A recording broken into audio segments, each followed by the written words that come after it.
I grew up in an OP church, and my dad was a deacon. And I still remember as a kid, um, here's just an example of diaconal service that was very poignant, that stands out in my mind.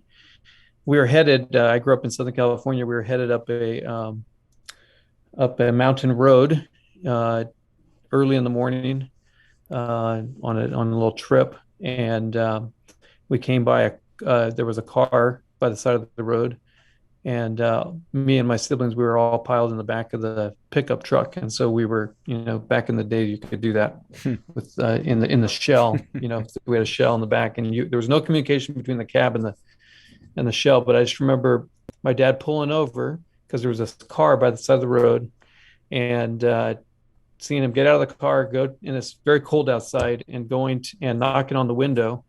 And there were two girls in this car who had basically, this is before cell phones and everything else we take for granted. And they had run out of gas or something like that. And they were stuck there, and they were freezing cold.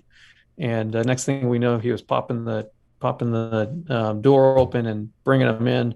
And we were going to go get them gas or whatever it was. And just his